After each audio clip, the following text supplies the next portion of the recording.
the additional accumulation of debris. Quite difficult even to get a handle on what all is wrong with the power distribution system in Lower Manhattan.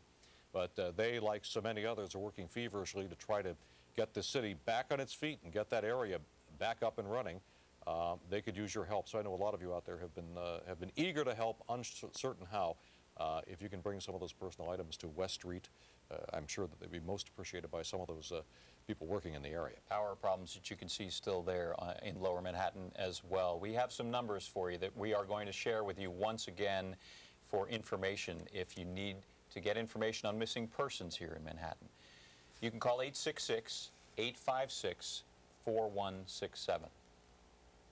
You can also check on the condition of patients at St. Vincent's Hospital. There's the number on your screen, 212-604-7285. That hospital has been treating hundreds of patients. And of course, you can always contact the Red Cross. 1-800-HELP-NOW is their number. The Red Cross has been on this from the very outset and has been helping magnificently. And then the FBI would like to hear from you if you can shed any light whatsoever, no matter how trivial you may think the information is, about what happened. The FBI has made enormous progress in the last 24 hours in trying to solve this crime and track down the immediate perpetrators, but there is that number for the FBI. And that concludes our broadcast for now. We'll be back a little later in the evening. Until then, good night.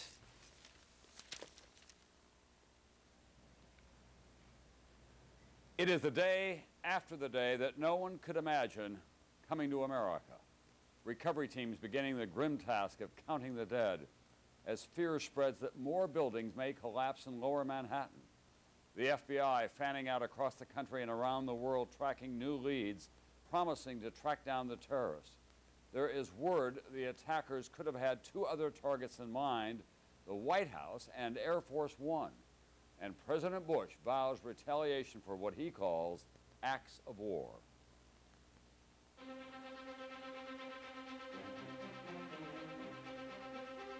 This is an NBC News special report. Attack on America. Here is Tom Brokaw. Good evening again, everyone. I am Tom Brokaw here in New York, and here's what we know at this hour. There is progress reported in the hunt for the World Trade Center terrorists, the terrorists who also attacked the Pentagon and took another plane down outside of Pittsburgh. The FBI is saying it has a tremendous number of leads, and late today, recovery efforts at the World Trade Center were forced to slow down after 4 stories that remained of the South Tower collapsed. President Bush visited the Pentagon this evening, where it is safe to assume that the United States response militarily is being planned. Tonight, we'll take you minute by minute through today's heartbreaking search for those survivors. We'll have the latest on the hunt for the terrorists. We'll explain how the terrorists may have been able to accomplish such a sophisticated, well-coordinated attack. We'll go inside an intensive care unit in the hours immediately after the attack. We'll witness the tragedy of New York's bravest, the city's firefighters and policemen, hundreds of whom are now believed to be dead. We'll have advice for helping you with your children as they cope with this tragedy. And coming up in a few moments, I'll be talking with Secretary of State Colin Powell and Secretary of Defense Donald Rumsfeld. I'll also be joined by Senators John McCain and Hillary Clinton. But let's begin tonight with NBC's David Bloom and the latest on the precarious situation at the World Trade Center. David? Well, Tom, not surprisingly, given the chaotic situation here in Lower Manhattan, we're getting conflicting reports tonight about how concerned emergency workers are about the possibility of at least 2 buildings in this area surrounding the World Trade Centers collapsing. Let me tell you the buildings that we're talking about. It's very dark here, of course, tonight, just after 8 o'clock Eastern time, but you can still see the lights on One Liberty Plaza, the 50-story building, which is about 3 blocks north of what remains of the Twin Towers. Within the last couple hours, hundreds of rescue workers came streaming up Church Street away from what remains of that complex because they were worried about the buildings collapsing. Now, within the last half an hour or so, we've been told by police department officials that the fire department is now saying perhaps the building is structurally sound. Perhaps it is safe to go back, at least nearby, if not inside. Within the last 10 minutes, we've seen some trucks carrying debris coming back up this road. But we've also seen emergency workers streaming out of here saying, no, we're still being evacuated. Bottom line is, this agonizingly slow rescue effort. It was obvious something had gone off. All right. Unusual. So my first instinct would have been to get out of there because I'm up you know, 58 floors. Right. And I know what happened in 1993. Right. I'm sure you remembered that. Right. But you called your wife first. Yeah, well, we do hear loud bangs from time to time, like when there's construction going on. So it could have been But something. flaming debris? Well, that is Oh, quite man. unusual. But All these right. are very big, large buildings. They're not going to fall down, or so I thought. All right, so you get on the phone with your wife. Right. She get her right away? I said, listen, check out the TV, see what's going on. She called me up. 2 minutes later, said a plane hit the other building. All right, so she was the one that alerted you what happened. What'd you do then? I said, okay, let me go over. I walked over to the north side, looked to One World Trade Center, to the east side of it, and there's a gigantic hole with a flaming, smoking hole in the east side of One World Trade Center. So nobody in the building told you to evacuate, no alarms went No off, nothing like announcements at that? all. Other people in your office, what were they doing? They had heard it, but they were remaining even calmer than me. They were All right, staying so at the everybody desk. was calm. Nobody was running for Exactly. the elevators or anything like that. They were looking out the windows at this papers. All right, That's about it. Then what did you do? I came back and went to my boss and I said, Bernie, listen, a plane hit the other building. And so finally people came over and looked out that window and we couldn't believe, you know, this hole. And better yet, what happened next was people actually started jumping out. And when that happened, You saw people jumping out of the World Trade Center? I saw it start to happen and I turned around and walked back to my desk. I don't have a stomach for something like that. But they were coming out. How long did you stay in the office? Well, the first one went off about 8:50, and I stayed until there was suddenly an announcement, maybe 10 or 15 minutes later, that everything is okay with number 2. The only problem is with number 1. So you can remain where you are if you're in number 2. Really? That's That what was they the said announcement. in the tower? The fire announcement, Okay, right. that's the fire announcement. So what did you do?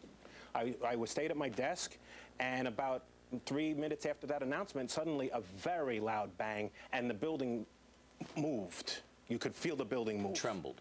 Yes. And I immediately said to myself, we are under attack. This is no coincidence. So And what? I grabbed my wallet and my keys, and I made a beeline for the stairs. So you didn't go to the elevators? No, I knew that the elevators were no place to be at this Did point. anybody, was there panic at that point now in your office? No, luckily there wasn't. One aside is, as I passed the freight elevator, I could hear it free-falling and people screaming. And I could hear the cables hitting the shaft. So there were people in the elevator. Freight elevator was free-falling, and I could hear screams. Free falling down, you could hear the screams. I could hear screams. So you went down the stairs? Yes. How many people were on the stairs with you? Initially, it was very light, but after maybe 4 floors, it started getting heavy, and it was slow going. Okay, so people were they pushing or anything like that? Luckily not. No panic? No. So you're 58 floors up, you got to go 58 Right. you know, staircases down. Right. How long did it take you to get out? About 15 or 20 minutes. Really? That yes. long? Well, it's a slow go. There are women that are having trouble, or, you know, I'm not singling out women, but they were crying. 2 girls behind me were saying, I hate this building, I hate this building. And so some of the women who were having trouble, you know, walking were being helped by other people. And so it was very orderly in that respect, but it was very slow going, and at times it actually stopped, which was very scary, because I'm thinking, what if this never starts again? Right. Now, did you say anything to people, or were people in charge? Was there anybody trying to get these people out? There was some chatter amongst people. Some people were trying to crack a joke or two just to relieve the tension. Was there but we anybody all knew. panicking? No, luckily not. All right. That was very lucky. So when it stopped, nobody pushed or No, screamed we or just anything like that? waited. Finally, you got down, you said 20 minutes it took you to get out, right? Yes. All right, then you're out. Yes. What's the scene around you? The way to get out was they put us into the mall level, the lower level where the mall is, and the police pointed, you know, a route for us to go, and we exited near Borders Books on Church Street. All right, so the cops were already there when you hit the bottom. They're guiding us, and they're telling us not to run. I started to actually pick up the pace. Don't run, immediately told not run. Okay. Still not a lot of panic, right? No, All right. luckily. Now, you get outside. Right. Then what do you see? You know, the Trade Center's behind me at this point. I'm on Church Street, and the cops say, go to Broadway. And I was like, fine. I don't want to be anywhere near here, so All I right, walk so over you were to just Broadway. trying to get out of there. Right. And that was pretty much the end of the ordeal for you? For me, well, I have a love for the World Trade Center. I was very excited to be working there, and it was like a friend to me. I look back once and I saw these smoking, flaming holes, and I was saddened greatly. So I just kept going to Broadway and headed north because I wanted to get to Penn Station and never looked back because it was just too horrifically sad to look at that And then building. you called your wife and your mom and let you know that you were okay. Finally got through on the cell phone after maybe half hour of trying because the cell phones were just not working. Were your mother and wife hysterical at that My point? wife was hysterical crying, but when she heard my voice... All right, because you have a 4-year-old boy and a 1-year-old girl. Exactly. All right, and I'm sure they were on your mind in this whole ordeal. Exactly. I mean, God. All right. Now, Exactly. Mr. Bennett, you have a bandage on your head. I guess the audience can see it now. You also, just bring your hand up for a minute. I know you got hurt there. You got up in the morning at what time? What happened to you? I got up around 8, took the Long Island Railroad to Flatbush. To Flatbush, all right? My office is at 30 Wall Street, which is right down from the Exchange. I got out of the subway at Williams and Wall about 9:15. All right. When I got out, just like Jeff said, there was a lot of debris in the air, a lot of paper coming down, but there was some soot and some smoke. Someone had told me that the World Trade Centers were hit.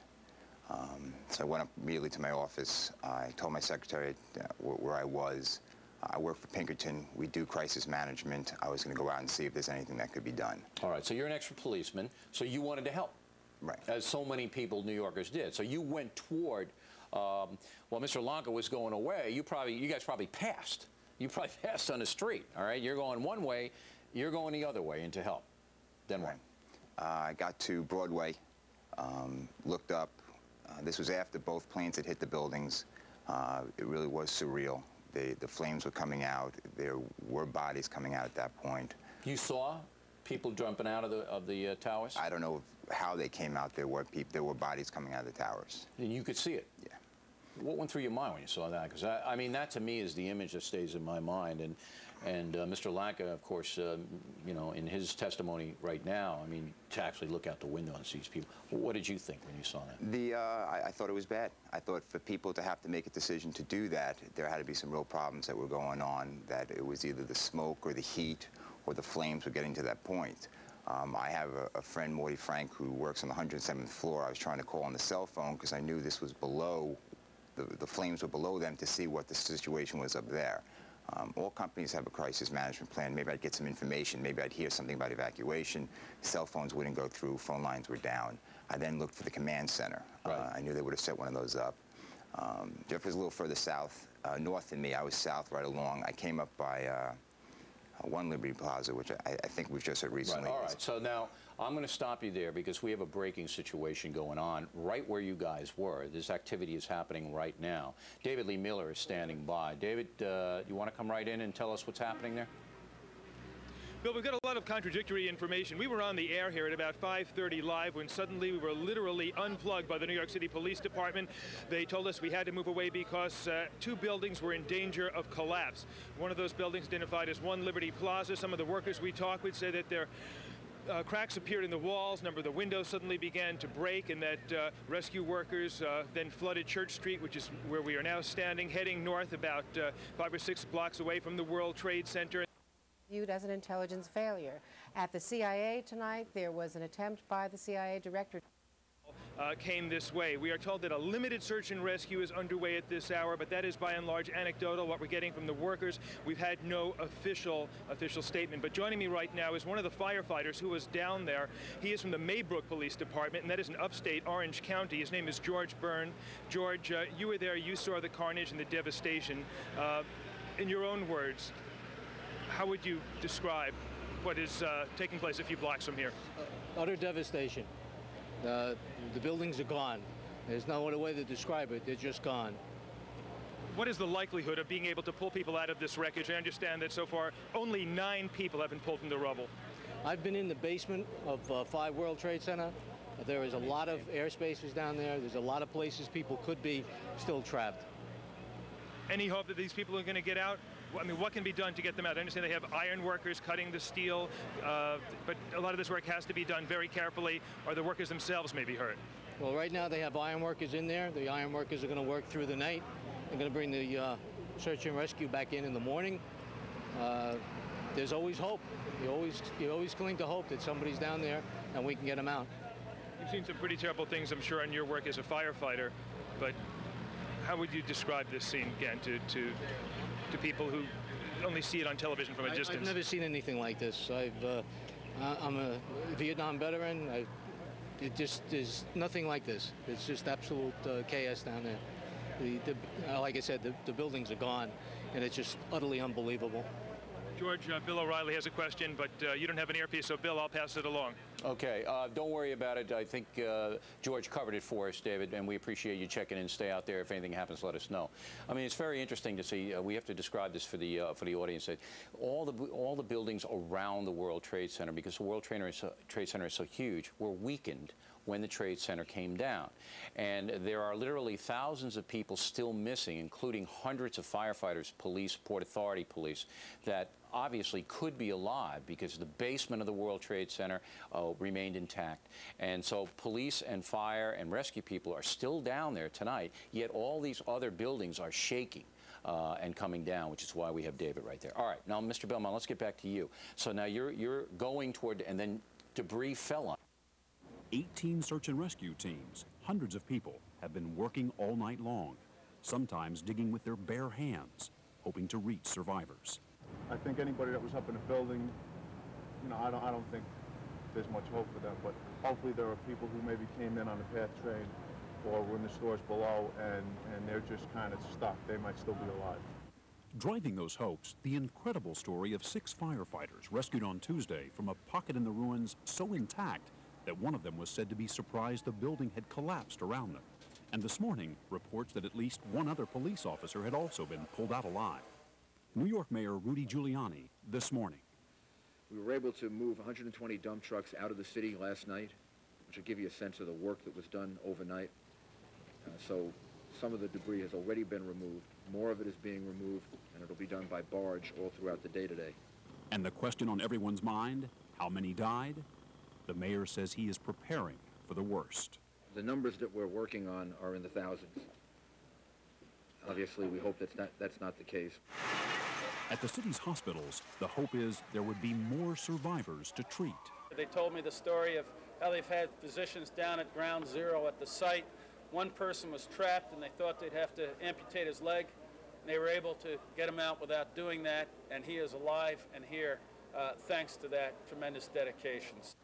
And that police officer rescued this morning, word now of his heroic effort to save others before he himself became trapped. He said that as soon as they discovered him, that the EMS personnel at the scene were doing an outstanding job of comforting him. They were giving him water to drink. They were doing, he said, a great job of trying to get him out of the scene, but it was very difficult, very dangerous.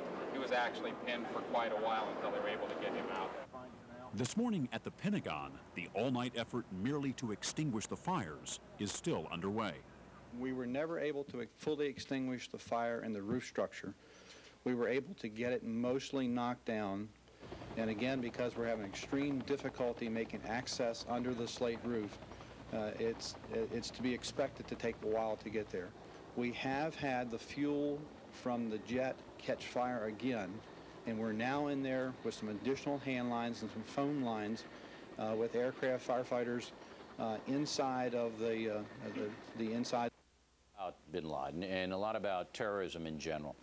Now, Colonel, what I want from you is everybody today who's called me, literally hundreds of people from around the world have called me, and they ask one simple question. If this is a wanted man, if he's been wanted for 8 years, if we knew he blew up the coal, if we knew he was involved in the embassy bombings in Africa, why is he still free? Can you answer that? We've decided not to go after him, apparently, Bill, even though we have a $5 million award on his head. The U.S., if we wanted to, quite frankly, with a special ops capability, we could seize him. Now, of course, you would infringe upon certain sovereign territory in the Taliban if that's where he is today, and we suspect that it's true. They would object, but I'm convinced that we could go in there given our special ops capability. When you say if we wanted to, why on earth would we not want to? Well, you know, a lot of things going on behind the scenes, Bill, that we may not see. Quite frankly, you know, one of the reasons Osama bin Laden targets the U.S. is because of his hatred of the Saudi regime, the Saudi royal family, and that mix with the U.S. there, we're the great Satan, of course. When you put all that together, you know, become a series of puzzle pieces that often don't fit the right way. They don't want, perhaps, us to go in and pull this guy out. It's not clear. And obviously our CIA, NSA, DIA, and all these other agencies that are trying to assess this have decided in their recommendations to the President that we don't want to risk the sovereignty problems of going into a country like Afghanistan in spite of the Taliban, etc. All right, but when you say that we don't want to risk, what are we actually risking here if we go in a certain... Look, President Clinton lobbed a couple of missiles at Afghanistan when he thought Osama bin Laden was in a certain area, and he killed a bunch of people, all right? There was no reprisal to us, unless this is a reprisal. Maybe it is. But you say risk. What are we risking by chasing down the most wanted man in the world? Well, Bill, you started off by pointing out the Cole, USS Cole in 2000, the bombings in the embassies in 98, probably Khobar Towers in 93, and the World Trade Center back in 93, all indicate that this gentleman and his operation are able to go outside the region into this country, obviously, and elsewhere in the world. His tentacles are rather long. All right, but Colonel, this doesn't make any sense to anybody watching this. We've got this vicious madman, okay? Yes. We're afraid to go after him because he might do something. He's already done stuff. And he's going to do more, Bill, and I agree with you. I'm not saying, you know, if I had the authority, he wouldn't be there. All right, wait a minute. Whoa, Colonel, if you had the authority then, what exactly, specifically and precisely would you do? I would probably send in first man bombers to bomb the infrastructure of the Taliban, distract them. I would have probably several teams of Green Beret or Delta or some other type of operative. There'd be a combination of forces coming from the Persian Gulf and hopefully from Pakistan, assuming Secretary Powell can arrange that sort of thing. We would go on the ground through infiltration, probably via helicopter or a halo insertion. We would find his base camp, and we already know where it is. The problem is he keeps bouncing around. So we would probably go in at 4 or 5 different locations where he's known to have been, and we would find him. And then, if necessary, we would evacuate him, or if he became a casualty of war, so be it.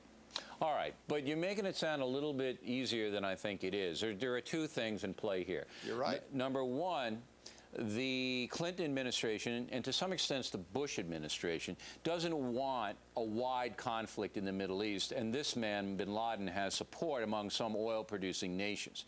I've always said here on The Factor, we're way too dependent on Arab oil. It's strangling our policy. And number 2, the intelligence experts we had in The Factor last night said they lost bin Laden about 8 months ago. They don't know where he is. So I don't know how we go after a guy if we don't know where he is. Well, Bill, if all the major networks can find him at bin Laden's decree, and they have apparently been able to over the last few months. Yeah, but that's because, that was what was said last night. They want to be found. Yeah, bin Laden told them where he is, but he's not going to do that now because he knows we're after him. Yeah, but part of the problem, obviously, is that we've allowed ourselves to be blinded over the years. Our human intelligence system is absolutely broken, and we've relied upon high tech. But bin Laden's smart. He has PTP, which is a technology for decoding his Palm Pilot and his local PC so he can communicate to these people all over the world. And then as well, he doesn't rely as much on his digitized cell phones any longer. So if we're not there, and we're not, unfortunately, we're not going to be able to predict his movement from one camp to the next. And so that breakdown makes the equation that I articulated earlier much more difficult because we end up with many teams. The United States of America does not have anybody on the ground in Afghanistan who can tell us where this guy is. We don't have any operatives. We don't have anybody helping us out. Now, I'm not going to say categorically 0, but it's not very many. All right. What about the money trail? It takes a lot of money to do what this guy's doing. It takes an enormous amount of money to do this, to infiltrate people here into the United States, to train people, to coordinate. How about the money trail? Is there any way we can trace that? Well, there is speculation, and that's the best we have. Bin Laden's father, of course, is extremely wealthy, one of the wealthiest men in Saudi Arabia, and that's saying a lot. Bin Laden, by the way, is extremely popular with the people. The royal family isn't. But bin Laden's father, probably through some of his other sons, can be passing these millions of dollars, which it takes to run a very sophisticated operation like was run yesterday in this country. So I see those lines, they may not be perfectly clear, but certainly we have some evidence to suggest that that sort of thing does occur. All right, but it would make sense that our intelligence agencies would be watching bin Laden's father, knowing where the wire transfers of the money go, knowing where the source of the money is, whether it's in Switzerland or somewhere else, certainly not in Saudi Arabia. You see, what I'm getting here is a very confused look. And we'll go back to your original premise, because we have a minute and a half. We're going to take a quick break, and then we'll come back. I want you to stay, if you would. That we didn't have the will to bring this man to justice. It doesn't seem...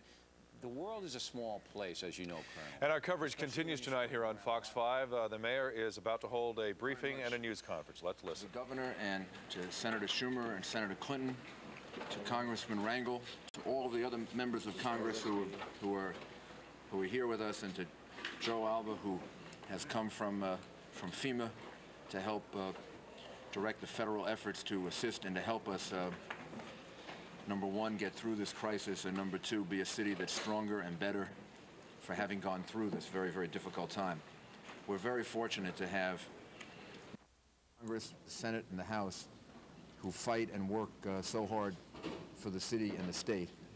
It's a great source of comfort to the people of our city, and as I pointed out to them earlier, we're going to be doing this for a very, very long time.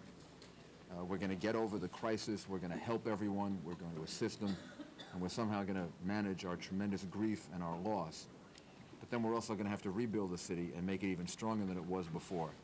And it's going to need everyone's help. It's going to need the help of President Bush, and he has been very, very generous and very attentive to our problems, and it's going to need the help of the Senate, with our senators working for us and focusing on this, the House. It's going to need the help of the governor, who's been extremely involved and helped us in every way. The Speaker, Shelley Silver, who's with us, the Majority Leader. We're going to need their help and their assistance, including the work they're going to do for us tomorrow in the special session. I can't express to the elected officials that are here the sense of strength and support that I feel for the people of the city in having this bipartisan and very talented group of legislators and political leaders helping the people of the city that we all love and are joined together with that common love and common interest. Governor, thank you. Thank you. Mayor, let me just again thank you for your leadership and the extraordinary efforts of you and your team. We are delighted to have so many of our Washington representatives and Director Albaugh here with us this afternoon. As I said earlier, within an hour of the incident, I'd spoken to both Senator Schumer and Senator Clinton, and they had said whatever we need from Washington, they would be there to do. We've spoken with the President and Vice President a number of times since then, and we are very grateful for the support of the federal government. And Director Albaugh, we're delighted that you are here personally this evening to tour the site, to see what we saw earlier this evening, and to help us get through this.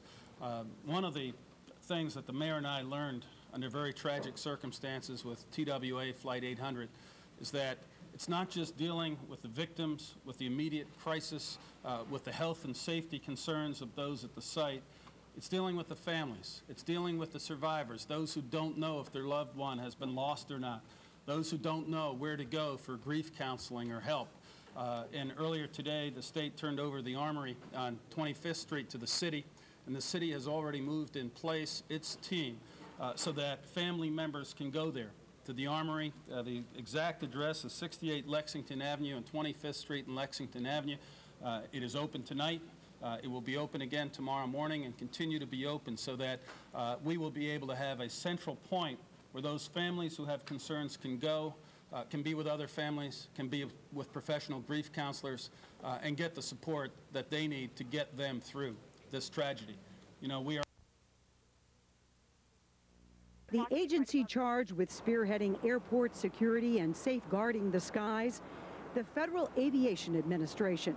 Now, after the most devastating terrorist attack in U.S. history, the FAA, often criticized for lax enforcement and bureaucratic bungling, is itself under siege. The FAA has blood on its hands because it's not doing its job and hasn't been. Michael Boyd is an independent aviation consultant with commercial airlines among his clients. We have a major security problem, obviously, and the FAA is at the middle of it. We've known this for years. I've said it for years, that to a trained terrorist, our airports look like a laundromat. You can get in and get out. Along with each commercial airline disaster have come new revelations of serious failures by the FAA. Perhaps none more frightening than the multitude of security lapses. Asking grandma whether she's packed her own bag isn't security when whole perimeters of airports look like sieves. 1988, Lockerbie, Scotland. A terrorist bomb blows Pan Am Flight 103 out of the sky. The aftermath brought both recriminations and recommendations. Our government assured us airport security would be beefed up. Additional security personnel were hired, metal detectors, X-ray machines, and most recently, bomb detection technology. All were deployed to combat the threat of terrorism. But time and time again, in the 12 years since Lockerbie, gaping holes in security have been exposed. Holes the FAA pledged to fix. Holes that government reports warned still remained. Holes that were likely exploited by these terrorists. There appears to have been a total breakdown at least 3 airports in this country. Give us the scenario of what might have happened. Well, there are 2 plausible scenarios. Either someone was able to get through the security side at those airports, or maybe even more likely, people working on the ground crews had been compromised. How easy is it, and tell us the plain truth, to get a gun or a bomb on an airplane? There are always some airports that fail when we try to get a gun or a knife on an aircraft. But inadequate screening of passengers and baggage is not the only threat to security. We don't screen the people who work at airports properly. At tests that have been done at airports around the United States, we found a large percentage of, or certainly a large number of illegal immigrants, people whose background that we really couldn't check out. How easy is it to get a job as a security screener? It is as easy as falling off the proverbial turnip truck to get a job as a security screener. We have people that would be flipping hamburgers if they weren't working in the security function. They're not very well skilled, there's very high turnover, and I'm not sure that they're up to the job. This year, the General Accounting Office warned security screeners at U.S. airports continue to miss as many as 20% of weapons smuggled in carry-on luggage during FAA-sponsored tests, and that FAA plans to improve hiring, training, and supervision of security screeners, including the companies that provide them, are woefully behind, in some cases up to 2 years. It's too early to say whether the terrorists gained access to the planes because of poor security checks or someone working on the inside. But this much is clear. The hijackings were well planned and the terrorists highly trained. Once on board, they knew exactly what to do.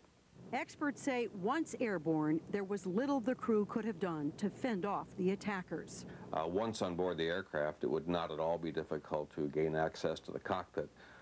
Cockpit door is not like the vault door in a bank, for example. They're rather fragile. You can kick them in if you had to. Barry Schiff is a retired commercial pilot for a major airline who flew both Boeing 757s and Boeing 767s. Pilots go in and out of the cockpit as they need to go to the restrooms. Coffee is brought to them, so the door is opening every once in a while anyway. And even if the cockpit door were locked and nobody were going in or out, it would not be difficult to threaten a flight attendant such that she would get the pilots to open the door because of fear for her life. Though pilots are trained to handle hijackings, Schiff says historically they don't usually result in fatalities, much less the downing of an airliner. In most cases, a hijacking is not a dangerous situation. Most hijackings are easily resolved. There's very little a pilot can do if an armed hijacker comes into the cockpit. In most cases, he'll believe that a hijacking is going to end peacefully. In most cases, they normally do. He would have no idea that his aircraft were going to be used as a missile. Commercial pilots do have the ability to push a button to communicate to air traffic controllers that their plane has been hijacked. But apparently, none of the pilots even had a chance to send the signal. If one had to speculate, I would say the terrorists were flying the aircraft, not the airline pilots who should have been flying the airplane. Mainly because I don't believe any airline pilot would intentionally fly into the World Trade Center, even with a gun at his head. We may never know exactly what happened in the cockpits, but both the FAA and the airlines had to have known that something was terribly amiss, as each of the planes veered inexplicably off their flight paths. What you are looking at is the actual radar tracking of the two flights that left Boston's Logan Airport. American flight number 11, shown here is the blue plane, takes off first. United Flight 175 takes off next. American Flight 11 finds its target first, tower number 1. 21 minutes later, United Flight 175, in red, flies south of Manhattan, then makes a sharp turn to the north, where its final chilling moments aloft were captured on videotape. Meanwhile, United Airlines Flight 93 leaves Newark Airport in New Jersey for San Francisco. The radar shows that somewhere near Cleveland, the plane makes a sudden U-turn, then disappears. It crashed in this field near Pittsburgh. Its final destination unknown, but experts suspect that it was likely headed to a target in Washington, D.C. Since the airplane crashed in a rural area, that there might have been a struggle on board that aircraft between the crew and the hijackers, and that the crew somehow managed to thwart the hijackers' intent of crashing that airplane into something else. If that's true, the crew probably saved hundreds, maybe thousands of lives on the ground. Unfortunately, even their heroics will not be enough to save the aviation system upon which America relies so heavily. A linchpin of our economy is our air transportation system. We can't do without it. It's not an accessory. As of today, that linchpin has been shut down. In the coming months, what we're going to find is an air transportation system that's totally different than we've known. It's going to be one where airports are going to be basically armed camps. Providing safe and secure passage for the 640 million passengers passing through 1,000 screening checkpoints, traveling with more than 2.5 billion pieces of carry-on and checked luggage, flying on 97 air carriers is a monumental task that will likely take years to manage. When we return, a tribute to the mighty towers that fell. Buildings once called the most ambitious project since the pyramids, reduced to a smoldering heap. One floor falls, and it falls on a floor below, and that floor then is overstressed and floors on the floor below that until the building is sitting on the ground in a stack of cards, if you will. This program is brought to you in part by Honda, proud sponsor of the 2000 FedEx Championship Series. Psychologically disturbed. In fact, interestingly, psychiatrically disturbed individuals are expelled from the groups because they're considered a security risk. Many say it's a perversion of Islam, that the Quran condemns suicide. But radical Islamic sects do not call it suicide. In their interpretation, not to act is immoral. The motivation for these acts is both religious and social.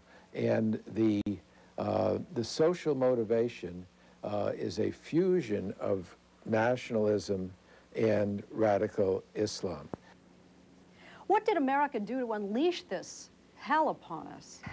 Well, according to Osama bin Laden, we defiled sacred Saudi and Islamic soil. When?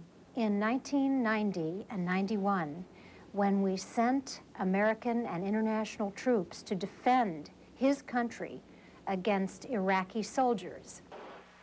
Just as the Soviets had defiled Islamic soil in Afghanistan in 1979. Financed in part by his money, the Mujahideen then drove the Soviets out. He needed an enemy. But he needed an enemy, precisely, and he also had an enemy because the Palestinian people were being, quote, oppressed, and it was the duty of all Muslims to come and rescue them, and the Arab countries were being, quote, oppressed by autocratic, horrible rulers whose rule he also wanted to terminate, and he felt that by mobilizing and training Arabs all over the world and Muslims from all over the world, he could accomplish this. Bin Laden and other radical factions of Islam frighten many in the Arab world too. They may not represent mainstream Muslims, but they are determined and well-financed. But Judith Miller argues that to persist in seeing them as crazy fanatics is dangerous. We have to get rid of this image of these people as kind of wild-eyed fanatics who are disorganized and can't get their act together. Why do we have to? I think if we don't discard these images and stereotypes, we will underestimate the enemy. What is it about the American psyche that may be undermining our own interests? I think sometimes any democracy is ill-equipped because we are open. That is our trademark. We are ill-equipped to fight people who are looking constantly for our weaknesses, for our vulnerabilities, for ways in which we can be hurt. And joining us now from Washington is former Secretary of State Madeleine Albright. Madam Secretary, the Clinton administration was so successful in arranging peace for Bosnia and executing an air war against Kosovo, but does it now seem clear to you that you greatly underestimated the threat of terrorism in this country, particularly Osama bin Laden? I don't think we underestimated it, Tom. I think we understood the difficulty of it. We were clearly under threat. I had a lot of wonderful days as Secretary of State, but my worst day was when those embassies went down in Kenya and Tanzania. We worked to deal with it as best we could, and I think that what it will require is incredible determination now to deal with the issue beyond what we were able to do internationally. And I must say that I'm very supportive of what President Bush and Secretary Powell are doing in getting support for international action. But should you have begun that international action at that time, there were two retaliatory strikes, one in Sudan, one in the subcontinent, some question about the appropriateness of the target in the Sudan. Well, first of all, I think that we did everything that we could. I believe we did the right thing in the target in Sudan, and this is a very different proposition. America itself has been attacked on our own soil, and it is unfortunate that it takes this kind of a horrific act to get people mobilized. I have no question that we did what we could, and we need to support this administration now in doing what it can. And the determination that Judith Miller talks about that the terrorists have, we have to have the same determination. And I have very much been following and read your book and everything that has been talked about in terms of the generation that saved us from the scourge of the evil of World War II. And we now have to exhibit the same bravery that those people did. Madam Secretary, I do think that it's fair to say that there was not much political will in either party during the Clinton administration to commit the resources that were going to be required, diplomatic, militarily, and economic, to fight terrorism. But let's now try to go forward from here if we can. What are the greatest challenges to the administration in building this international coalition of allies? Are they the moderate Arab states? Well, I think that clearly there is a question how they will behave. And I think that they are in a difficult position since there are extremists within their ranks and that they are concerned about. But they have to understand that they are just as much threatened by terrorism as the rest of us are. And I think, as Senator Biden said, it is important now for countries to make clear where they stand. We are all threatened by this, and I think we have to be very careful not to just decide that all Arab countries or Islam is responsible for this. This is a group of determined extremists who have their own agenda. There was such a great deterioration of the situation in Israel before all of this happened. Is there any hope whatsoever for the peace process there? Well, ultimately, it is the only way that we're going to be able to deal with this. And I am so regretful that we were not able to bring that peace process to a useful conclusion during our time. I think that we cannot live in a world where this kind of terrorism is possible and where we don't continue to have hope and peace. This has been a terrible day where we have really all had to and willingly identify with the victims and their families. And America has to stand tall we have to remain calm, we have to be determined, and we have to bring allies and friends along. But ultimately, this is our responsibility. America was hit. Thank you so much, former Secretary of State Madeleine Albright. Thanks for joining us tonight, Madam Secretary. You. And joining us now is NBC's Campbell Brown. She's at the White House. She has more on the options that are being considered there. But Campbell, it's pretty clear tonight that President George Bush the 43rd is using the model of President George Bush the 41st in building a strong international coalition before any military options are executed. Absolutely, Tom. They're being very careful not to talk about specific retaliatory options, but we are seeing a strategy emerge from these national security meetings the president is having.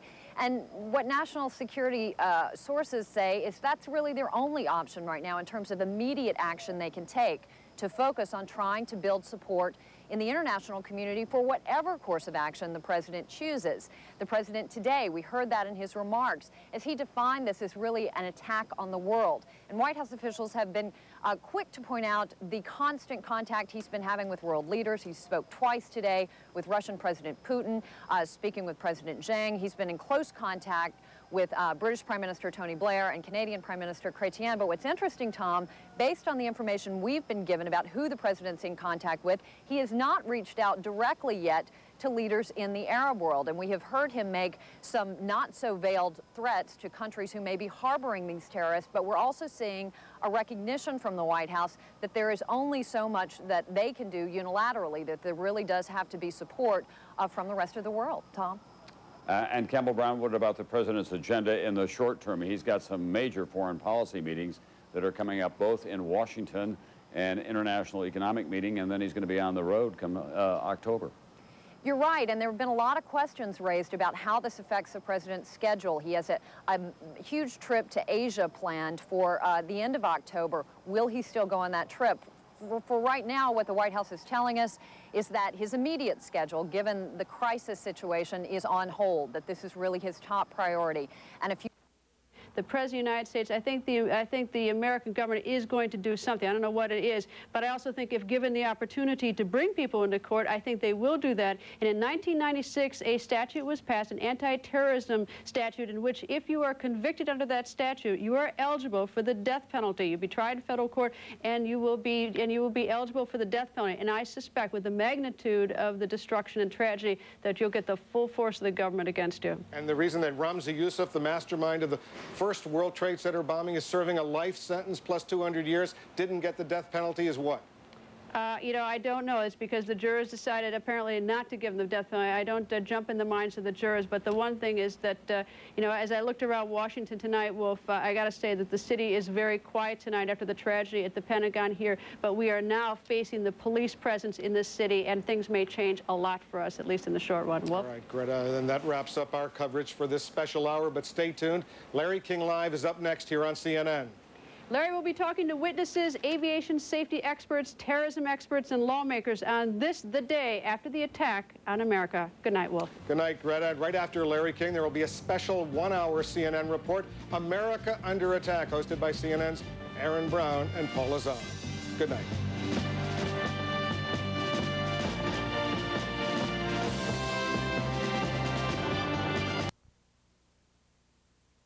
Scene in shift, relieving others who nearly collapsed of exhaustion. At the base of what was once the World Trade Center, a mix of sadness and rage. Firefighters searching for firefighters and the office workers and the executives and the middle managers they were trying to save. Steve Marley is with Engine Company 48. What is it like? Well, what are the guys saying? It's a war zone. We're doing everything we can. We lost a tremendous amount of people, the civilians in there. We're doing everything we can to get everybody out. Police officers blocks from the scene wipe tears from their eyes as rescue workers use shovels and sledgehammers, cranes and bucket trucks, pulling away the debris level by level. Their dusty, muddy faces etched with pain. What you look for is you just look for the orange body bags. And when we were doing an inspection of the top floor of one of the buildings, and I mean, we were walking through the cafeteria, which was just annihilated, and food still on the table.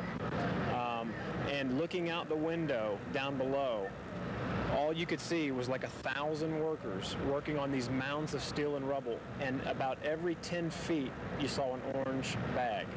And every time you see a bag, it's because there's something in it. Retired Army Major Paul Morgan and Marine Corporal Hal Wilson went through the scene with specially trained dogs. They found 3 bodies in 2 hours with no signs of life. We were right in what they called a pile. It was right in the middle of it, I guess, beneath what was once one of the trade towers. It was remarkable amount of devastation. Everything's twisted, metal's all interlocked with pieces. I've worked in commercial construction and I couldn't recognize what these metal pieces were, and I used to work on these buildings. It was just incredible devastation. It was terrible. London Blitz. Yeah, my dog found 3 bodies. Terrible. But there is still hope. This massive rescue effort has become a 24-hour marathon. It continues to be a race against time, hope against hope. Live tonight in Lower Manhattan, NJ Burkett, ABC 7 Eyewitness News. NJ, with thousands believed trapped in the rubble of the World Trade Center, family members are desperately trying to get whatever information they can about their loved ones, but it certainly has not been easy. It is, frankly, the most heart-wrenching of scenes at local hospitals. Stacy Sager has their stories. She's at NYU Medical Center for us tonight. Stace? Well, Bill, we have seen quite a bit in the past day and a half, but we just can't even begin to fathom the number of people who have come out here just looking for their loved ones. This all started a few hours ago. Relatives of these missing people pleading with us to try to get as many of these photos on the air as possible.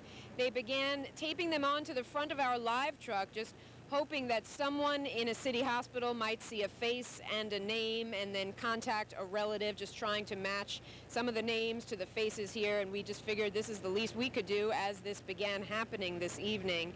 Now, we spoke with the president of the city's Health and Hospitals Corporation earlier, and he told us it is certainly reasonable right now not to give up hope. This terrible tragedy. Is it your opinion that many people still just haven't found their relatives in area hospitals? Yes, I think that hospitals, because of confidentiality, because of many reasons, they don't tell who is in the hospital. We have to be careful about that.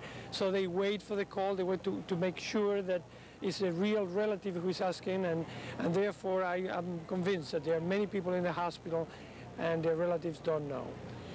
And we're back here live now, just showing you some of these photos once again. Relatives of these people throughout the day have come here to the east side to actually fill out the paperwork that's necessary as they try to find.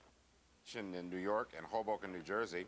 Transit bus service is also available in New Jersey only. And most subway service resumed with the exception of the C train. The New York Stock Exchange and the NASDAQ stock market and American Stock Exchange remain closed. It could be Monday before they are open.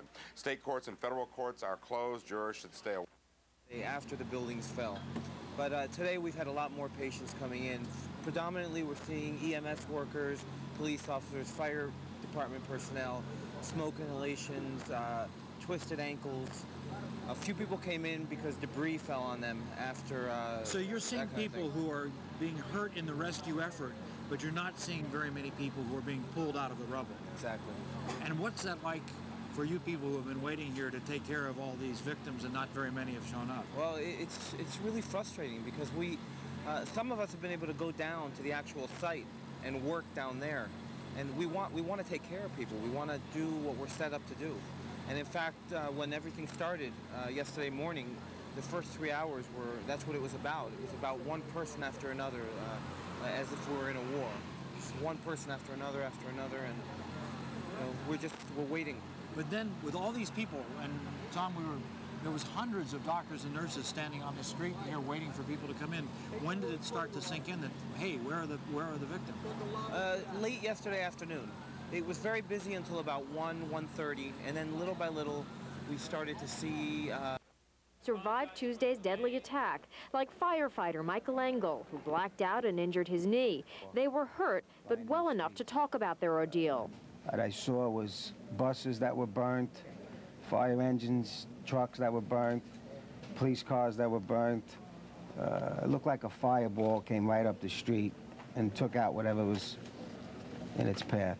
He suffered 2 broken ribs. Ernest Armstead's colleagues call him Dinosaur. He's an EMS worker with 30 years on the job, and now he's really seen it all. He was one of the first on the scene Tuesday and described explosions everywhere. He's hospitalized only for smoke inhalation. Here's the equipment he believes saved his life. Whatever hit me, the big pieces of metal and everything, I had it like this, and it just... God protected me. Hendrik Martinez, who hurt his back, faced his own mortality while evacuating hundreds of school kids. And I'm getting hit in the back by debris, and I was thrown to the floor. I landed someplace, I don't even know where I landed, and I just put my head down and I was saying, this is it. I'm dying. Now all he wants to do is get home to his own son, who's 3 years old. Here at Bellevue, there was a big effort to keep this scene organized. As you can see, this hospital has been flooded with patient inquiries, people who want to volunteer, as well as loved ones desperate for information about their missing. Just several blocks away, a very different scene. Families waiting on long lines to identify bodies, capable of being transported by the hundreds in these refrigerated trucks. Now, it's ironic that a hospital is usually the place where you don't want to end up, but so many that have been admitted up until this point are actually going to go home okay. Okay, thank you very much, Tom. Thank you. Well, images of jetliners slamming into 2 of the most recognizable structures in the world have left many New Yorkers in a state of complete shock. But as our health reporter Cheryl Wills tells us, many people are finding ways to keep their spirits up. As emergency vehicles from around the country zipped up and down the West Side Highway, New Yorkers formed a sort of parade route as their way of giving thanks. You can break our buildings, but you can't break our spirit. Trucks were carrying debris to and from the disaster site, and ambulances carried workers who would witness a horror they could only imagine in the movies. But New Yorkers did the best they could to make rescue workers feel special. This is the inspiration that I think the city needs, and just this is 100% New York City at its finest. But despite all the cheering, the reality is the World Trade Center is gone, and many New Yorkers are having a tough time dealing with that. The fact that they were hijackers, I can understand. We've had them before. The fact that they crashed into a building, I could almost accept. The fact that the World Trade Center towers crumbled is what's giving me a lot of trouble. Counselors are working around the clock to help people cope with this enormous tragedy. Madeline Miller is one of them. She's a social worker volunteering with the Red Cross. The White House and the president's aircraft were targets for that attack yesterday. There's been a lot of talk about the need for blood. We saw the long lines yesterday and today, O negative, especially the need. But we need to bring you up to date on where that stands. If you still would like to donate, where should you go? When should you go? Michael Aluni is in our information center with information on that. Michael. Dana, you're so right about that. The Red Cross is asking people to continue to donate blood. There had been some rumors that perhaps they had enough or enough of certain kinds, but that is not the case. They need all kinds. They especially need type O negative. That is the universal donor. And it's tough to come by because only 6% of the population is O negative. So if you're O negative, they especially need your blood. They're also low, or they also need O positive. That's the second in their priority of blood that they... Oh, exhausted, but still hopeful, she says. The new day will bring better news. Do you have a name of someone you're looking for? Tom Smith. Today, Tom's brother and sister continued the search. I can't imagine other people walking around feeling the way I feel. Lost. Just keep going back to saying we'll find them. That's why we're here. That's why we're here. We're going to find them. Use anything to sitting at home and just watching it on TV feel so helpless. We're going to find them. And this afternoon, for a moment, they thought they had. Yeah, they might have found them. Dad. I don't know. Mommy said that Peter called the number and that the number, whoever he spoke to said. This is Lindsay Herkness. Lindsay Herkness, who worked on the 73rd floor of Tower 2 in the World Trade Center. He's the only one on his floor still unaccounted for. We have John Swain, who worked for Cantor Fitzgerald. John Swain. His co-worker, John Rayo. John Rayo, seen here, also worked for Cantor Fitzgerald. We've been getting a lot of photos folks who worked at Cantor Fitzgerald on the 103rd, 104th, and 105th floors. And this is John McCurleen. John McCurleen, who worked on floor 104. Now, all three of these gentlemen worked for Cantor Fitzgerald, and the phone number, if you have any information for them, 914-834-5084. Once again, that's 914-834-5084. Some more of their colleagues I have here. Ted Luckett. Ted Luckett. Take a close look at these photos, especially if you're a rescue worker. If you have any information on these folks, on these gentlemen, you can call 1-877-TEL-FOX-5. If you have any information, we will get it to their families. This here is Glenn Wall. Glenn Wall. And over here on the bottom, we have Matthew O'Mahony. Matthew O'Mahony. All of these gentlemen worked for Cantor Fitzgerald. If you have any information, 1-877-TEL-FOX-5. We also have photos that were emailed to us that we want to bring up on the monitor now so that we can show you those photos. Now, it's going to take all of us. We have become one through this tragedy, and it will take all of us to get through this. So let's take a look at those photos. We have John Candela.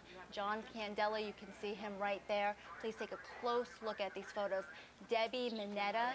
Debbie Mineta. That phone number there, 631-277-8594. Moving on to the next photo, Louis Aversano.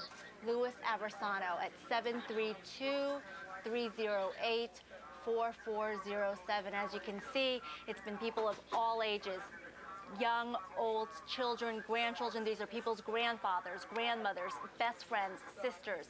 So it's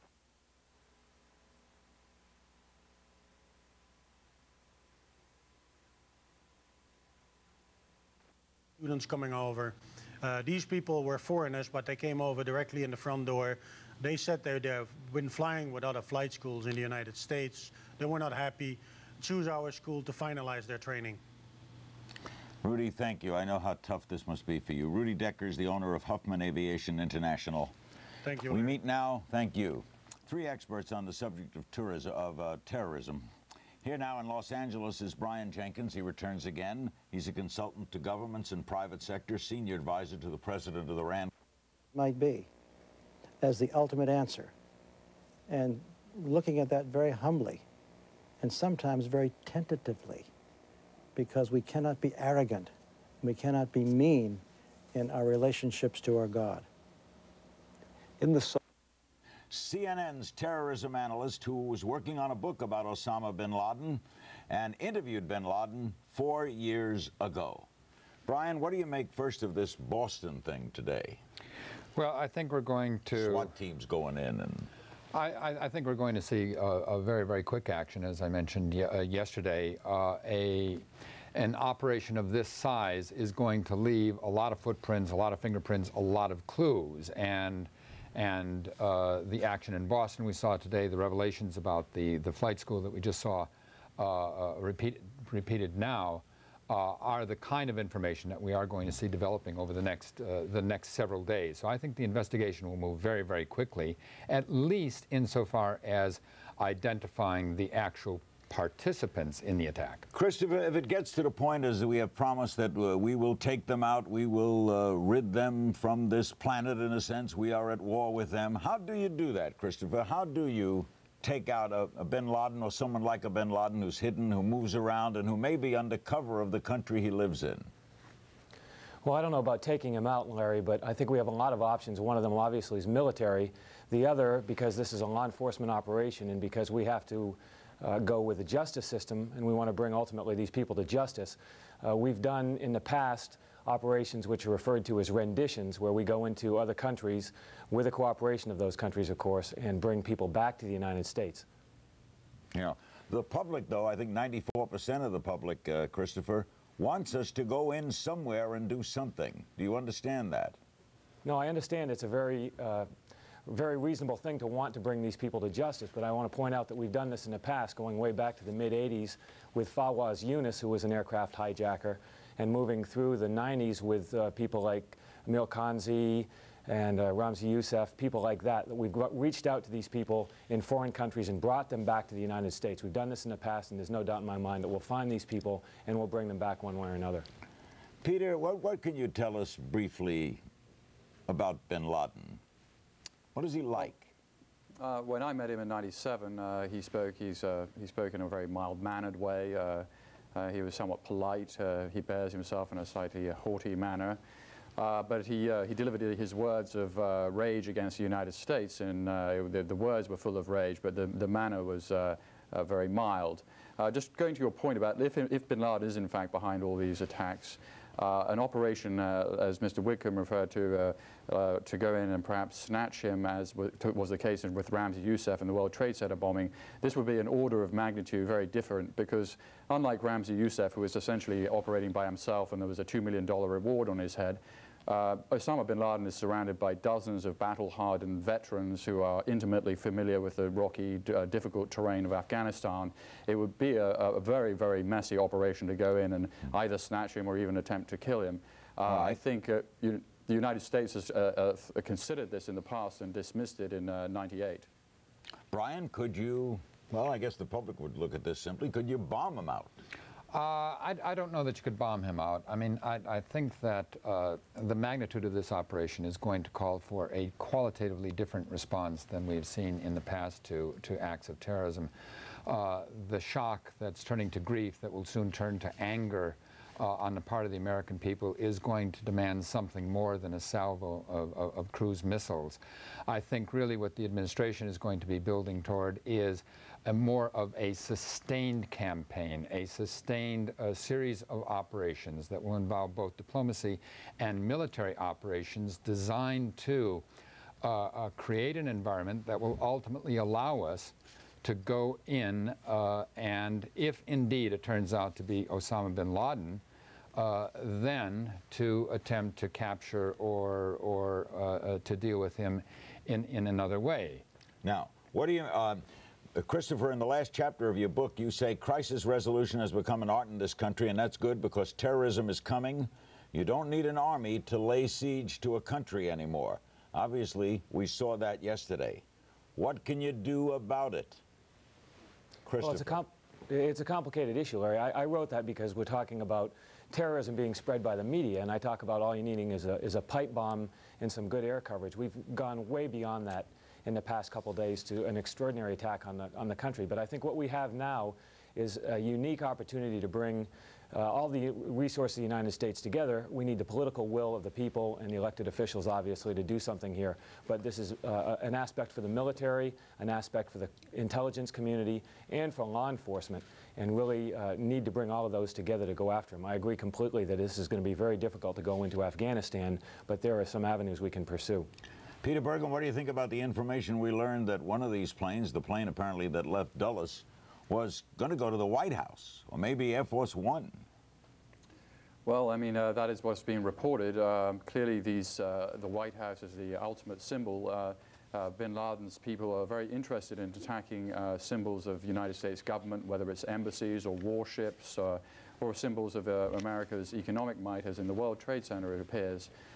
So clearly it makes sense. These people operate on symbols. They're very interested in anniversaries. The anniversary of the introduction of U.S. troops in Saudi Arabia was the occasion 8 years later for the bombing of the U.S. embassies in Africa.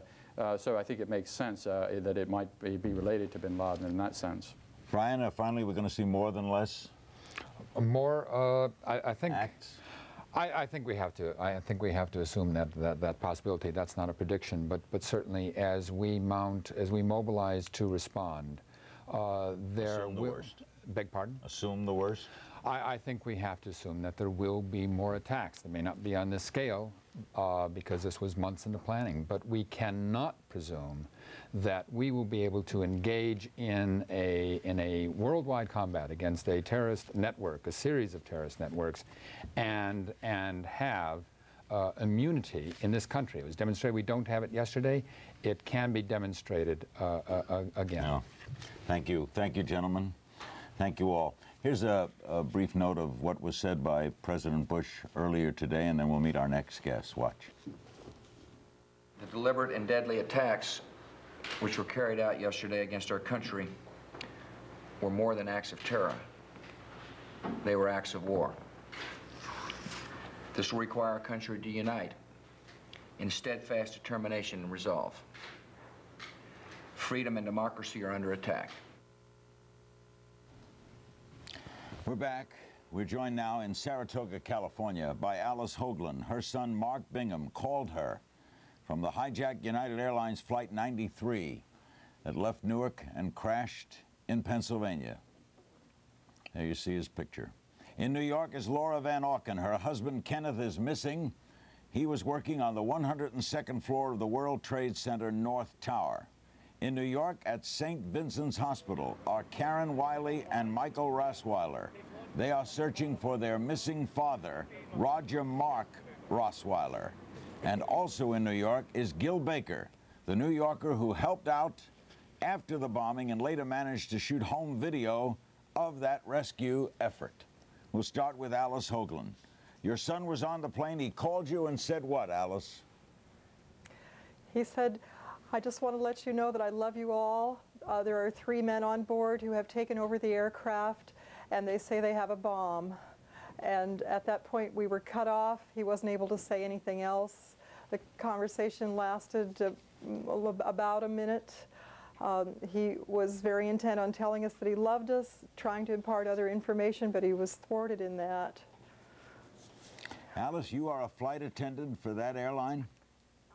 Yes, I am. I'm a flight attendant for United Airlines based in San Francisco, as is my sister, Candace. Mark was flying on Candy's companion pass. That's Candy on the right there. It's Mark in the middle, me on the left. Now, later we would learn from another passenger calling that the men on that plane apparently, from what we've learned, attacked the hijackers, and that would probably the cause of it going down in Pennsylvania and not in Washington somewhere, so that you and your son and the others were heroes. How did you feel upon learning that? Well, it's no surprise to us. We know that Mark is a very take charge sort of guy. He doesn't back away from a fight. He is very hands-on. He is wonderful in a clinch. I know that he was seated in seat 4D, which is up in first class, so he was very visible to these hijackers, and he was also close to them. And it is very likely that he participated, if he was at all able, in that attempted intervention in the last there. And yes, indeed, if that is the case, then those brave people that did that were successful in saving the lives of many hundreds of people on the ground, and we take a lot of comfort in that. You should. Alice, thank you. Laura Van Auken is in New York. Her husband, Kenneth, is missing. He was working on the 102nd floor. What does he do, Laura? He works for Cantor Fitzgerald, and he's a bond broker. And he was on the 102nd floor, and we just haven't heard anything at all. Did you talk to him at all? Did he call home? He called home. He left a message, and that's the last I heard from him. That message was left on your answering machine? Yes, it was. Yeah. Let's listen to the voice of Kenneth Van Auken calling home. I love you. I'm in the World Trade Center. The building was hit by something. I don't know if I'm going to get out, but I love you very much. I hope I'll see you later. Bye. Boy, Laura, what must it be like to hear that? It was just horrible. It was really just horrible. I could hear the terror in his voice, and he was trying to sound like he was calm for us, but you could hear the chaos in the background and the terror in his voice. You have children, Laura? I do. I have 2 children. My son is 14, Matthew, and my daughter is 12. Her name is Sarah. How are they handling this? Oh, Sarah's a mess. She's goes in waves with hysterical crying and back and forth, and Matthew is in some denial, I think, but you know, he's obviously beginning to see that, you know, his dad's not contacted us yet, so we're waiting. Laura, did you get the message before you had turned on the television to see what was happening, or after? Before. I got the message before I turned on the television, and turned on the television right away and realized it was a plane and that hit the building, and of course thought it was just an accident at first, and then saw the other plane hit the other building and realized that it was a terrorist attack. Laura, our prayers and thoughts are with you. Thank you. Karen Wiley and Michael Rossweiler are at St. Vincent's Hospital searching for their missing father, Roger Mark Rosweiler. Karen, what was he do? Was he in which? Now, you spoke to him. Let's put that photo up while we're talking. This is Neil Shastri, yes. And he worked for which company? Cantor Fitzgerald? Cantor Fitzgerald. And you spoke with him. He was okay after the first plane hit. He did call me after the first plane hit, saying, you know, assuming that he was okay. We're assuming he was okay. There was a lot of smoke, he said, and it was difficult to breathe, but he did call. And what did he say he was going to be doing at that point? Was he evacuating?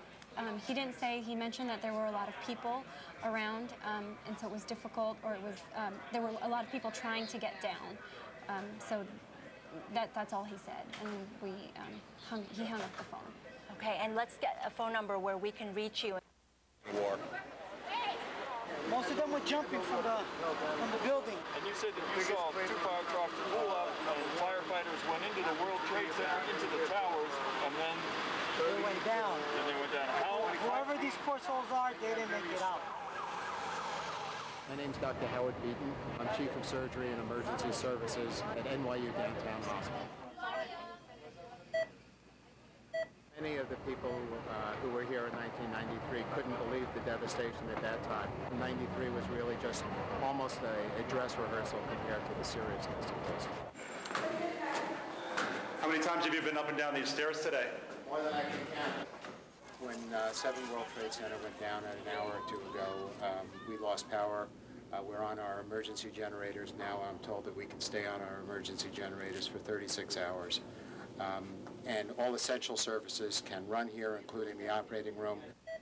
All of this right now, the monitoring, the respirator, everything is running on emergency power without any interruption. As a matter of fact, the GE emergency generating truck, I saw it pull up to the hospital with backup generators in case there's a problem with our backup generators. We have double backup on the generators. Right. I've been running, bringing bodies back, bringing them to the triage unit. We didn't bring anybody back alive. How are you holding up, doctor? Well, considering about as well as could be expected. It's pretty horrific out there, obviously. Unfortunately, from my standpoint, people come in, a lot of them are not salvageable. We are staffed to run how many operating rooms right now? We're staffed to run 3 operating rooms until midnight. What have you seen today? Seen the most horrible way a man can treat man. What I thought I'd like to do is to check up on the status of the patients who are in our intensive care unit now. This is one of our first patients we saw in the emergency room. It's a 50-year-old white male. He was actually an insurance broker. He was just in his office and was actually on the 78th floor of the second tower and was evacuating the tower and experienced all these explosions and made his way back down. Came in with penetrating abdominal wound and also open shoulder separation, dislocation, and he's actually miraculously doing very well. Airports throughout the country will be closed at least through noon. This is in every way comparable to a war zone and to a battlefield.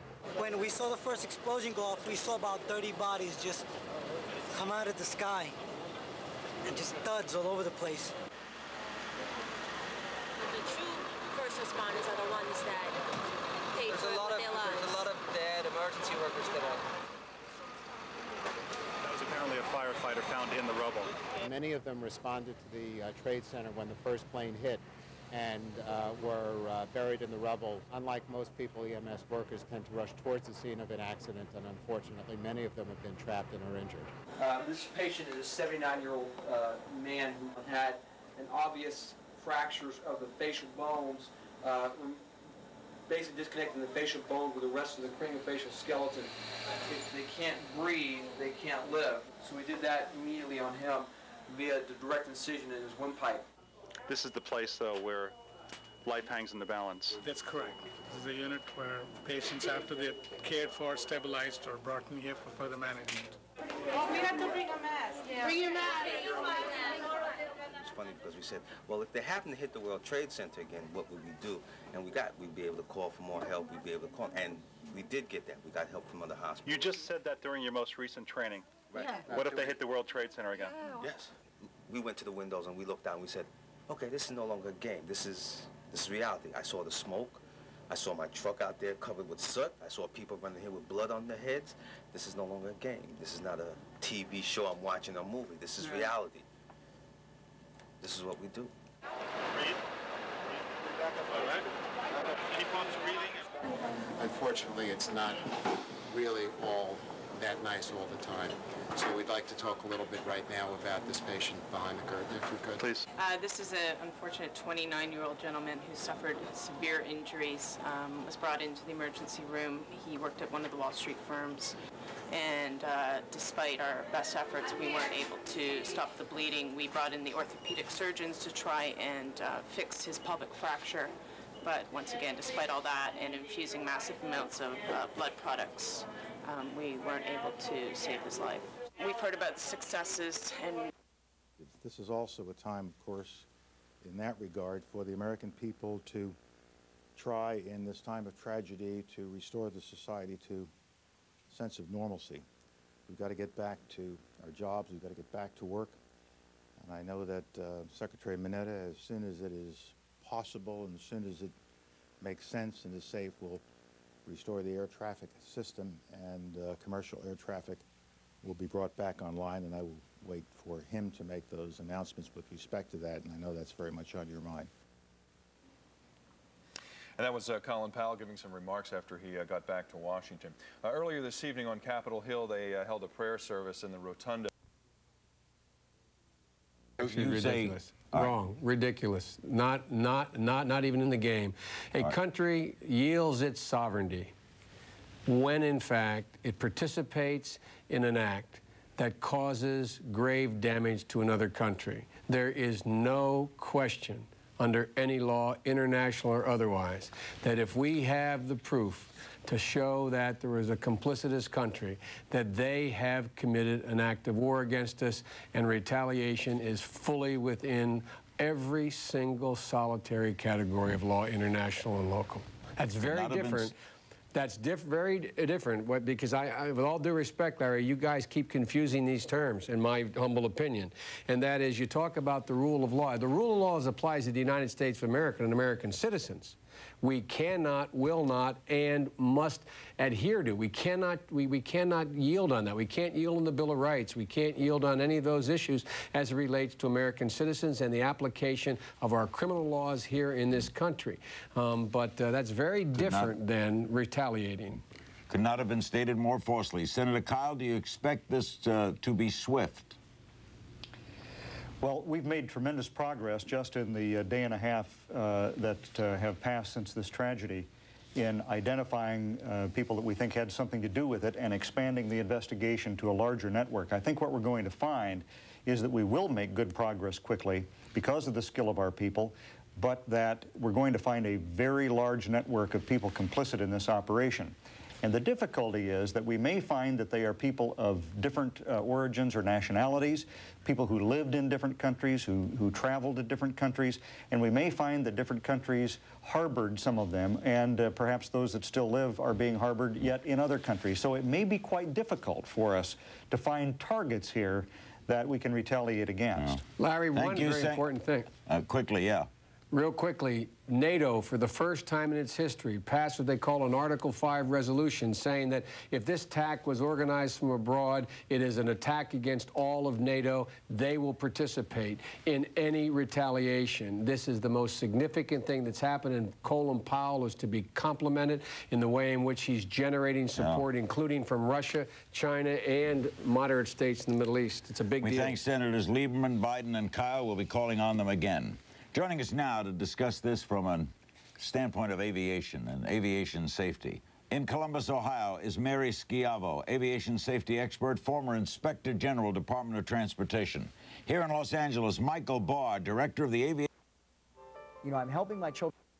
Be very costly. The airline industry, as we have reported, is not doing well financially right now, and no doubt this will be a factor, although I have to tell you that I am being told by both the industry and the government that the issue of cost hasn't come up. in these discussions at this point, which you can well imagine. I'm sorry, go ahead. I just want to deal with one thing at a time. I apologize. That's and okay. It may not be spoken at the moment, but while you're on a question of finance, yes. ABC's Connie Chung reported some hours ago that she'd been talking to American Airlines and United Airlines, and in each case the airline had offered to the families of people who died on those airplanes in the last couple of days $25,000 per victim.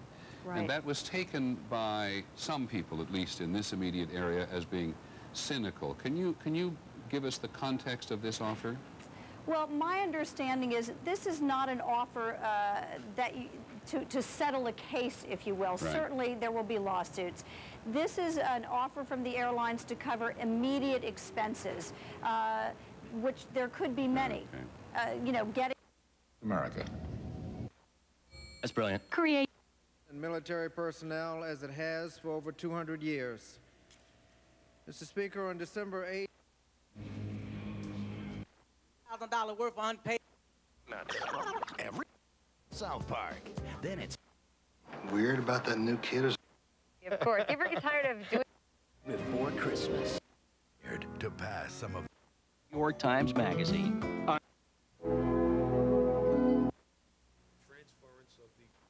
Dirty Harry's dangerous. As far as your temperatures are concerned. Yesterday, after this thing occurred, religious fervors, I mean, you know, that's always something that's a little different to deal with.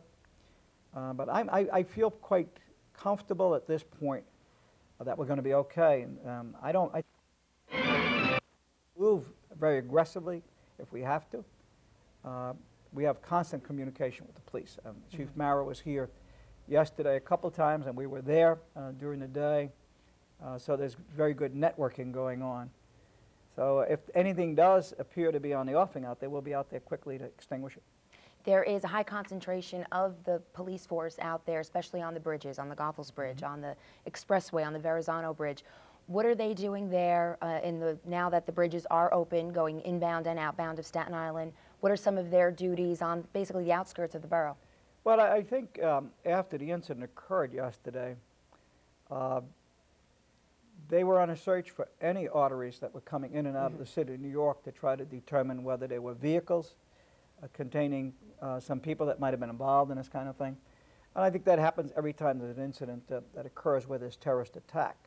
So I think everybody was vigilant with particular emphasis on what people are thinking about right now. I think the point is that I think it's sinking into the airline industry that government, not a strike against the to be able to continue to do business as they have, and in fact they are going to have to change their flight schedules to meet these requirements. Okay, I have one final subject, and it's perhaps the most obvious one, and it's the biggest one, unless you have something else. There are 40,000 flights go back and forth across the United States every day, and the airline industry at the moment, under the orders of government, is paralyzed. I keep thinking of, on top of everything else, our colleague Ted Koppel in London, like thousands of people trying to get to the United States. So give us some sense of the timeline, if you know it, how this paralysis is going to end.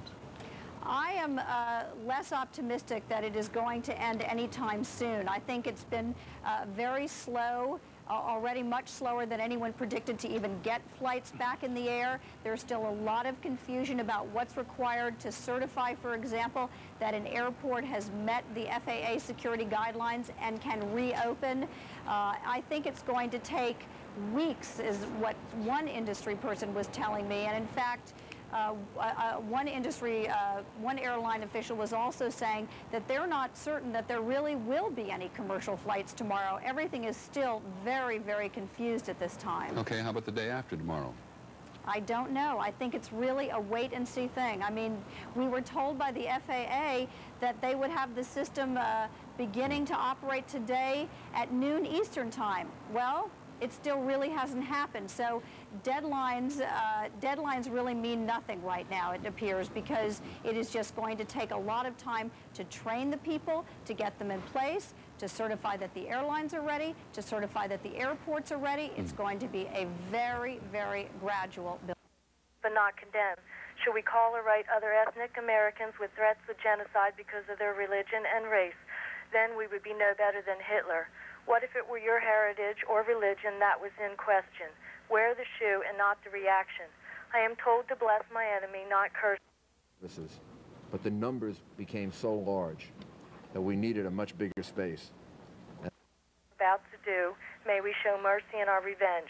May God bless America that we keep our freedom to believe, our freedom of speech, our freedom to hope, and our freedom of faith, however we may choose to believe, to speak, to hope, and to pray. For we are Americans, and we are the melting pot of the world. It's okay. The air quality, as far as we can tell, is Neil here? Neil Cohen, the Commissioner of Health. We're doing constant tests. The air quality is not dangerous. The asbestos in the air, as long as you're not in the epicenter of the recovery, is not at dangerous levels. The reason that everybody is wearing masks, which I know people see it on television, and they think there must be a chemical agent or a biological agent, or the reason they're wearing the mask is if you expose your eyes and you inhale too much of the dust, it's going to irritate you, and that can become very serious. So the rescue workers wear the mask, and they're actually supposed to wear goggles as well. In terms of the buildings themselves and what happened in 5 World Trade, and talk about that. You want to discuss? Help us understand. There's a great deal of confusion as to which other building was impacted by the 5 World Trade Center finally falling.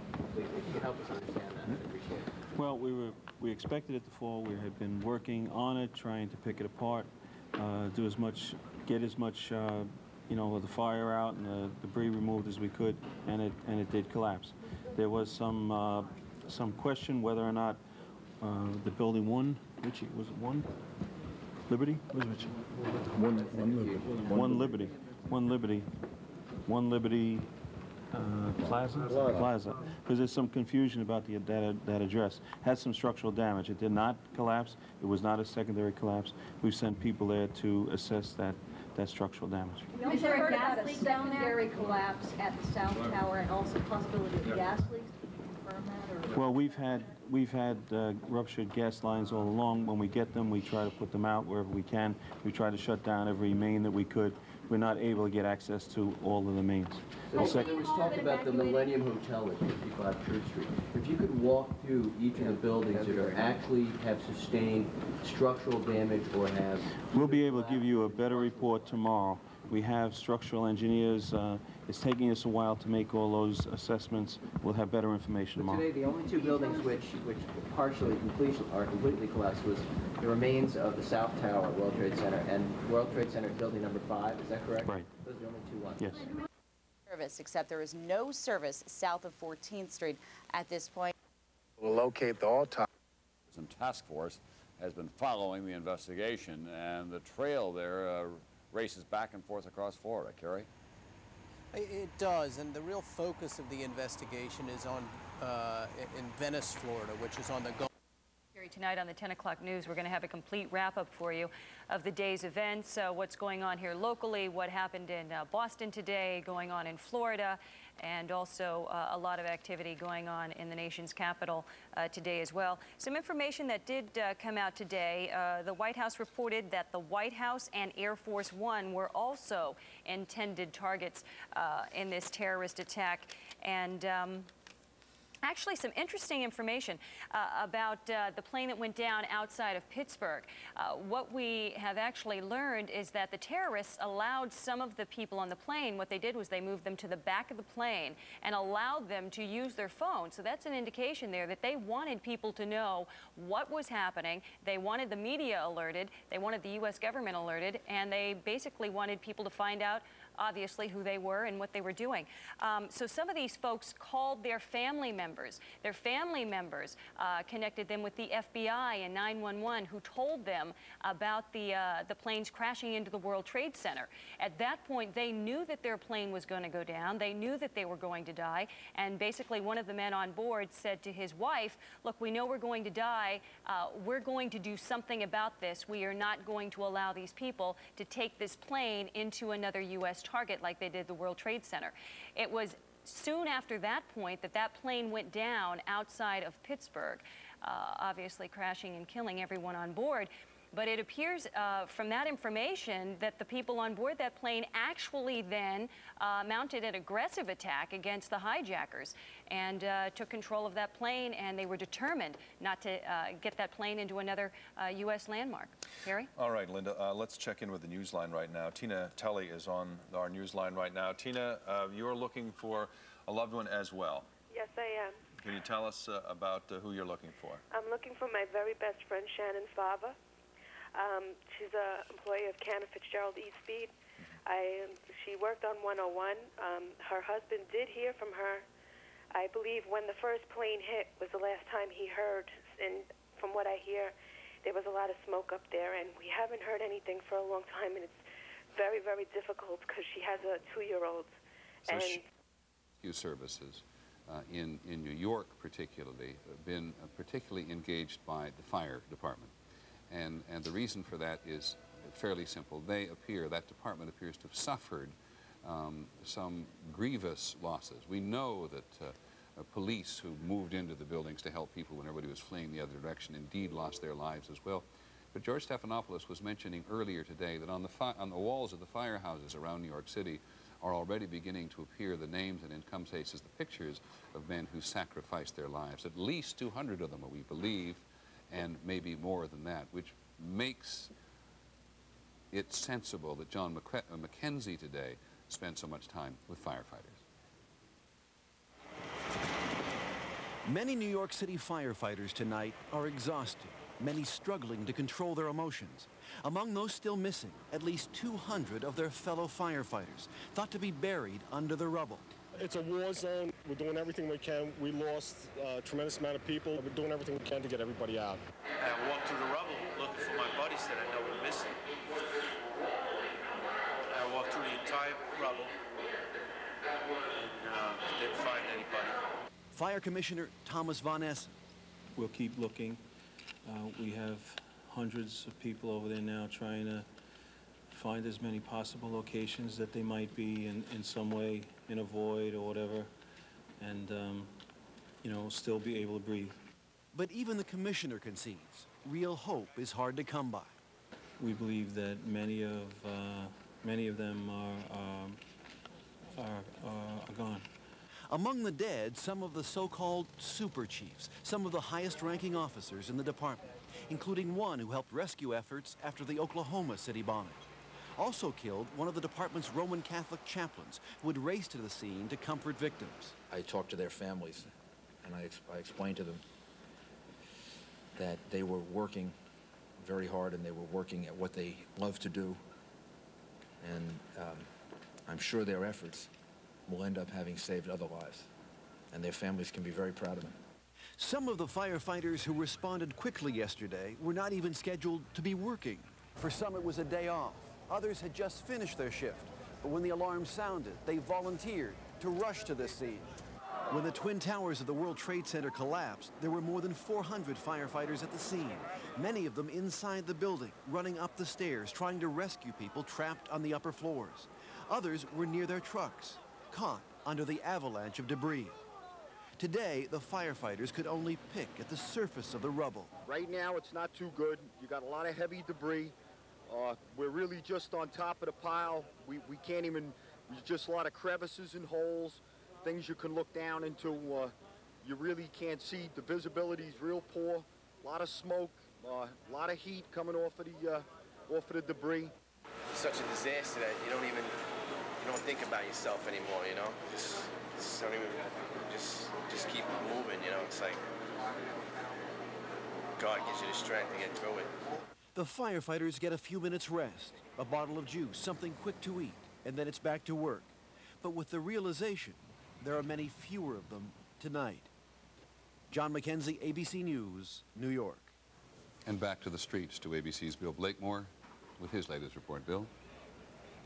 Peter, we've been talking today about the great difficulty in this situation where they all have the desire to take it apart all at once, but they can't. They have to go slowly because of the real possibility if they go too fast, they could make shifts in the loose rubble, and that could hurt people who are trapped alive. Well, I've just spoken with Lieutenant Colonel Craig White of the Air Force, and they're beginning to implement the only kind of solution we've ever come across in earthquake stories we've done when local authorities realized that the military can be great help.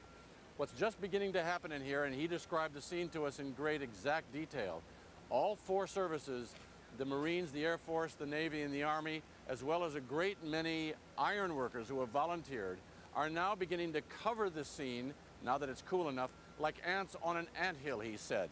And they're using bucket brigades, taking it apart by hand. He called it bucket brigades, such as you see sometimes at a football stadium where a person will be passed in great good spirit from hand to hand across the whole crowd.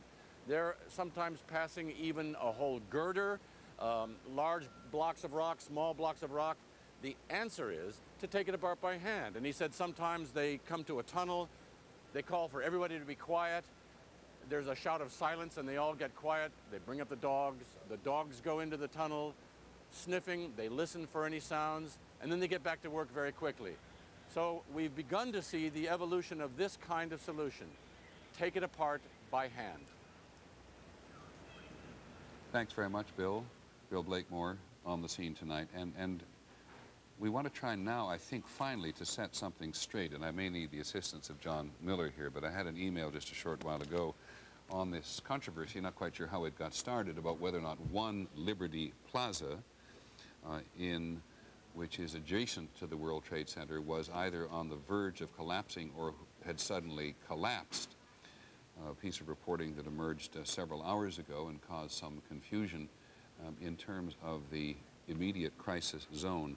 We now believe that despite some media reports to the contrary, One Liberty Plaza has suffered no structural damage, although each of the buildings will require work such as window and lobby repairs, and none of the damage renders the buildings inoperable. This comes from the deputy chairman of Brookfield Properties, which I think is the company that manages the property. I may be wrong on that.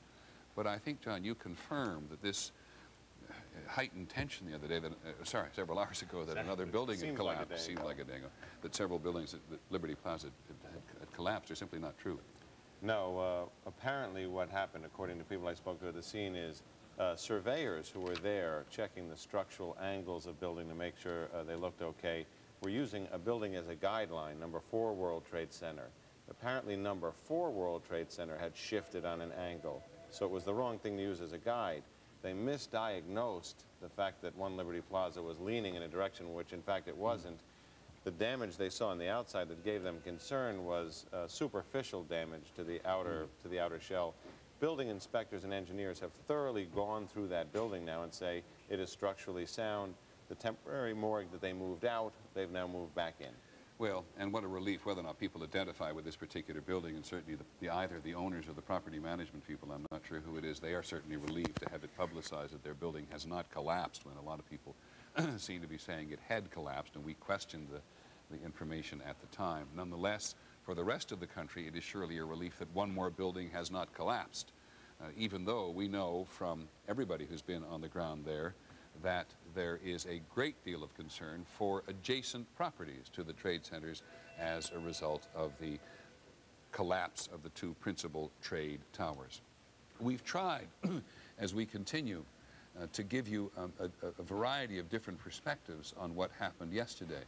And because there's so much photography in the world, because people are always carrying cameras these days, whether they're working for news organizations or freelance operators, we've had a number of views of the actual attack on the trade towers yesterday. Want to show you a perspective you perhaps hadn't thought about before. Here is a satellite picture of the lower side of Manhattan in the year 2000 from a satellite 420 miles up. And this is the Konos satellite, which is often used for commercial purposes and therefore is available. Now, John, help me. Let's sit on this picture for a second so that we identify the trade towers. I don't know why the Konos satellite was over this particular part of Manhattan a year or so ago, but now here is the satellite picture of yesterday at about the same time, and that extraordinary scene of the trade tower is picked up by the satellite as well. So there's the Hudson River on the right, and there's the trade tower either at the time of the explosion or given that plume of smoke which went on for some time, shortly thereafter that. Let me just go back to the original satellite picture to try to get some perspective again. All right, it's got to come back to us for just a second so we can reload these photographs. It's just another perspective. And so now, if you look, there it is in 2000. See the circle there around?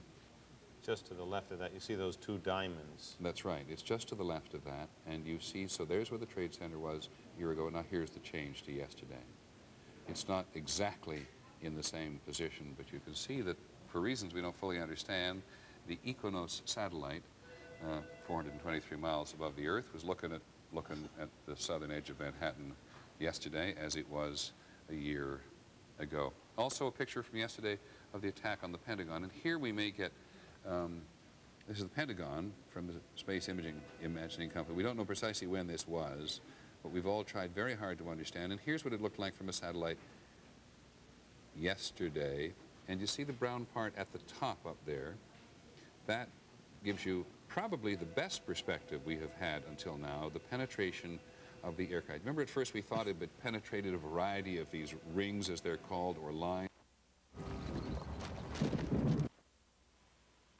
Dramatic stories of passengers on several of these flights making contact with family members, telling family members they love them. Barbara Olson, who was a contributor here at CNN, actually telling her husband exactly what was going on, and at one point sort of indicating that she needed some advice on how she could interact with the captain of the plane to prevent this horrible tragedy that it all seems with certain she sort of had a whiff of was about to happen. Kelly, before you get away, just give me a little bit of what's going on and how we're getting this stuff. Do you expect that you're going to get full transcripts? Do you expect you're going to see, for example, what went on in the other planes in the hours, perhaps, or at least the day ahead? Well, Aaron, this was the only plane that we are aware of that actually had its microphone turned on at any point. Of course, if the black boxes are ever recovered, we may get more information. That is going to be very difficult we're told by aviation experts at the sites concerning the World Trade Center and also here at the Pentagon. About the only black box that might be gettable at this point is the flight that did indeed crash in Pennsylvania, because they have access to that plane and to the wreckage more easily than they have access to the others. But this was not something that was officially given to us. We obtained this through sources. So for now, everything is mum as the investigation continues. We won't ask any more about it. We don't want any sources to get burned here. Thank you for your work. That is quite remarkable stuff. Late this afternoon, we also were able, we better understood the president's movements yesterday. You recall, it took the president a long time, essentially all day, to get from Sarasota, Florida, where he started his day yesterday to make a speech on education, back to the White House. And I think a lot of us wondered why it took so long, what was going on. Our senior White House correspondent, John King, can join us now and provide the answers to that. John, good evening again. Aaron, more information on the president's return to Washington tonight. Also a major development that gives us some indication of where this story might be headed in the days ahead. CNN has learned that over the past several hours, senior administration officials in negotiations with key members of Congress on what they are calling a resolution of resolve. Translation, a resolution authorizing the president to use force to retaliate for these terrorist attacks on the United States. Negotiations went on for several hours today, including the White House faxing proposed language to key members of Congress. We are told those negotiations will resume in the morning. All this as we saw the president today taking stock of some of the devastation caused by these catastrophic attacks and leading intensifying discussions debating just how the United States should respond. A first-hand look at the devastation at the Pentagon and a patriotic moment even as the building continued to smolder. Coming here makes me sad on the one hand. It also makes me angry. And our country will, however, not be cowed by terrorists, by people who don't share the same values we share. This tour as the White House responded to questions about why it took so long for the president to return to Washington after the attacks. The administration said it had reliable information that the jet that barreled into the Pentagon was initially heading toward the White House. That triggered this evacuation. And sources tell CNN the vice president and other top officials were ushered from their offices to a fortified command and control center deep under the White House grounds. The administration said Air Force One also was a target, and that is why Mr. Bush stopped at 2 military bases on a 9-hour trip back to Washington from Florida, and had fighter jet escorts on the final leg home, even after the government was certain all commercial jetliners were accounted for and on the ground. The information that we had was real and credible about Air Force One, and the manner in which Air Force One operated maintained the security of Air Force One at all times. Mr. Bush met twice with his national security team, and sources tell CNN the discussions included an update on the fast-developing investigation and talk of possible U.S. military responses. Mr. Bush called the attacks acts of war, and in the words of one senior official familiar with the evidence, quote, everything points to the terrorist network of Osama bin Laden. This enemy hides in shadows and has no regard for human life. This is an enemy who preys on innocent and unsuspecting people, then runs for cover. Now, as the administration negotiates with Congress over that resolution authorizing force, also a major diplomatic push by the White House as it tries to build what it is calling a broad international coalition to fight terrorism. The president spoke personally today with the leaders of Great Britain, Canada, France, Germany, Russia, and China. The Secretary of State involved in these efforts as well. More calls from the president expected tomorrow, and the White House welcoming gladly a resolution from NATO equating these attacks on the United States to an attack on the NATO alliance. Again, the administration negotiating with Congress on 2 fronts now, Aaron. One, a resolution authorizing the use of force. Another, they're hoping to get a bill to the president's desk as early as tomorrow afternoon, authorizing $20 billion to pay for the early recovery and investigative efforts. Aaron? John, here's my opportunity to be naive for the moment. What's this a negotiation over? I saw, as you did, all of the members of Congress standing shoulder to shoulder, as they said 3 or 4 times. What is the negotiation here? Well, certainly the negotiation is over the specific language. We heard some guests earlier on Larry King Live when we first reported this saying they didn't foresee there being a problem. Some questions in Congress about giving the president a blank check. Remember, they have yet to announce any conclusions of the investigation, yet to say officially who they believe or which parties they believe are responsible for this. So in the Congress right now, they don't want this to become a Tonkin Gulf resolution. They don't want some open-ended resolution, but we are told progress being made in negotiations on a resolution that would say if the administration has credible evidence as to who is responding, then the Congress would support using force to retaliate. And John, just quickly, in the normal course of events, in a normal day when the president travels, are there military escorts flying with the president? There are often military escorts in the air. Very rare that we, the reporters traveling on Air Force One or with the president on another aircraft, would see them. They do go up as routine security at a distance just to be safe, especially on international trips. To see a fighter jet just off the wing of Air Force One, quite extraordinary. That a sign of the intense security triggered by this event, and there are other security precautions being taken as well. CNN, in fact, has been told the vice president not staying in his official residence here in Washington. He is staying in a more secure location for now. And weren't we told yesterday that the Secret Service said or believed that Air Force One was not at risk? Yes, we were told that. Secret Service saying throughout the day that they did not believe Air Force One was at risk.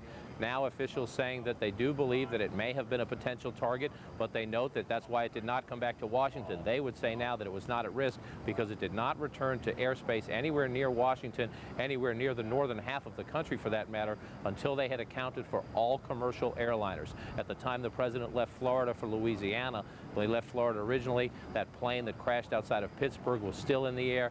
U.S. officials now saying once they knew all the planes were down, all the other planes were accounted for, so they waited for some planes to land that the FAA had instructed to land. Only then, when the skies were clear, did the president return to Washington. John, thank you. Our senior White House correspondent, John King, at the White House. on his post tonight. John, thanks. Paul? As you know, Aaron, because you've been on the air most of the day, as I have, we don't even know what day it is anymore. One of the challenges of covering this story is the information comes at us and in small pieces, and we're just beginning to be able to put some of this stuff together. The Attorney General John Ashcroft confirming that the suspected hijackers actually were, some of them, trained in the United States as pilots. He also confirmed that the planes, individual planes that were hijacked by as many as 3 to 6 individuals on each plane, some of them using knives and box cutters, and as Kelly Arena just reported, in the case of this flight going from Newark to San Francisco, bomb threats. Federal agents have taken some folks into custody in Boston, Providence, Rhode Island, Vero Beach, and Venice, Florida, and right now we're going to go to a report by Mike Betcher that helps us all better understand how broad this investigation is underway tonight. From Maine to Florida, the investigation moved quickly along the eastern seaboard. We have, in the last 24 hours, taken the manifests and used those as an evidentiary base, and have talked to many of the families of the victims, and have successfully, I believe, identified many of the hijackers on each of the 4 flights that went down. Federal investigators now believe they know the identity of 4 men capable of piloting the 2 planes that left Boston and crashed into the World Trade Center. The key, rental cars parked by the suspected terrorist at Portland International Airport and Boston's Logan Airport, each yielding clues that ultimately led investigators to flight schools in Florida. A number of the suspected hijackers were trained as pilots in the United States. Rental records for the car left in Portland brought investigators to residences in Vero Beach, Florida, which were searched by the FBI. Inside one house, pictures of Adnan Bukhari and a pilot certificate from a Florida flight school in his name. Also found inside the residence, another pilot certificate for Amir Abbas Bukhari.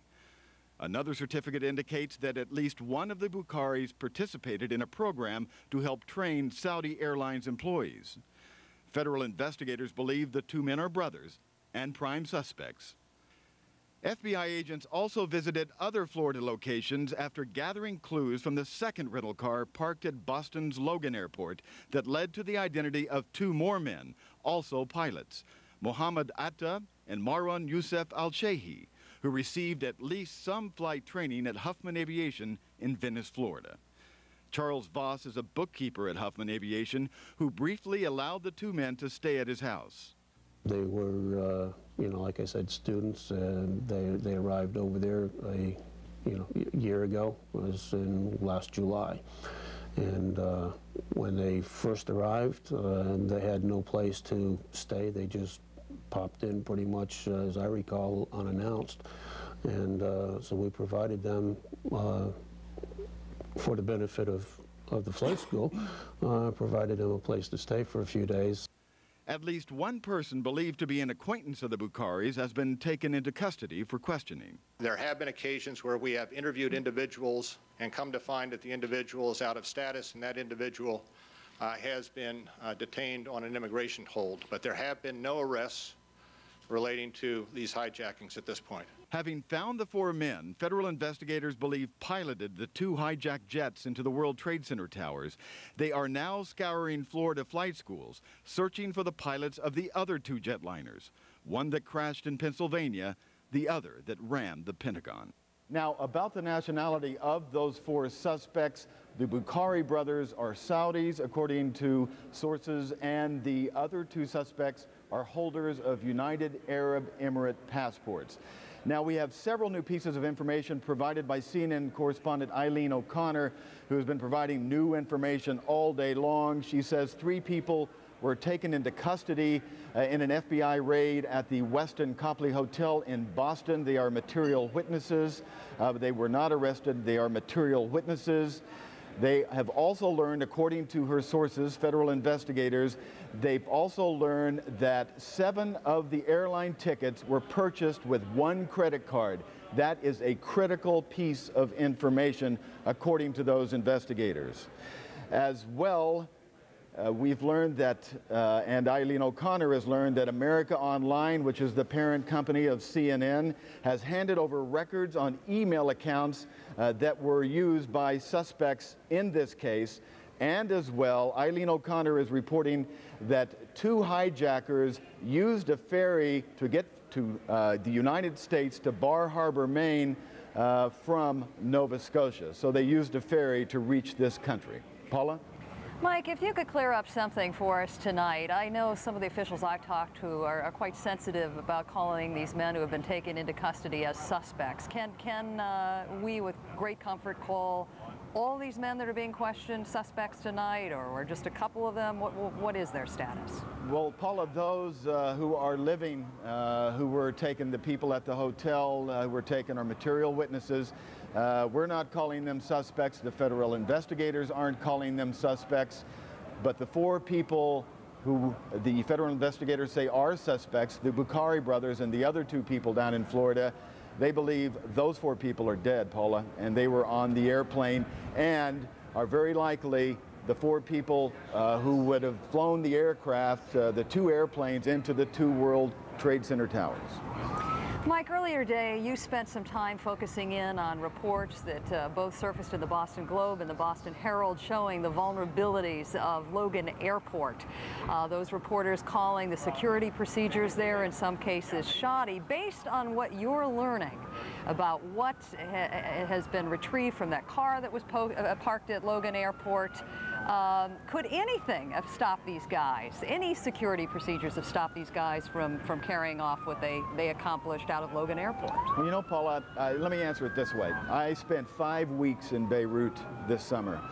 A lot of it doing stories on suicide bombers for later reporting that I'm doing. And a suicide bomber, there's very little chance of stopping a suicide bomber. They believe they're going to glory. That's why they leave behind clues. They want people to know who they are because, Paula, they believe they aren't coming back and they're going on to a better life. That is their belief. Walk us through very briefly what you think we can expect tomorrow in terms of even more developments on this front. Well, the FBI is checking flight schools in Florida and other parts of the country. They believe they'll find the pilots of the other 2 aircraft, the one that crashed in Pennsylvania and the one that crashed into the Pentagon. They're desperately trying to find those other pilots, but I got to tell you, they've moved very quickly today, have done an excellent job. They've already, in this day after, have what they believe are 4 of the pilots involved in this. All right, Mike Boettcher, thanks for your complete reporting. Aaron and I are about to be drowned out by sirens. I don't think we have any idea. Yeah, I have some idea. What is going on down I have some idea. You can hear the sirens. I'm going to turn my back on you for a second. We've been seeing police and fire moving up the street here, and we are told now that the Empire State Building, one of the absolute symbols of the city of New York, is being evacuated. There's a lot we don't know, okay? We do not know what is precipitating this. We don't know if there was a call, if there's obviously some belief that there's a threat to the building, but we don't know where that came from, where it was directed to, why now, what is happening. What we do know, and the most important thing to tell you right now, is that the Empire State Building, one of the symbols of this city of New York, perhaps in many ways other than the Statue of Liberty, the best known symbol. You can see the building. It's not very far from where we are. I mean, I'm literally looking at it as you are from our camera location. It is being evacuated. Now, Aaron, what I'm noticing is, if you were to contrast this with last night, no lights are on in the building. Well, and I may be wrong about this, but it seemed to me, you guys have been looking at this as well, that a couple of minutes ago when I first heard this, there was more light in that building than there is now. And I have no idea if there is any significance to that. But the building is being evacuated, and there are office workers in the building. We assume maintenance people working through the building, as in most of these office buildings at night. People who came to work today in the city, and believe me, there wasn't a lot of work getting done here today.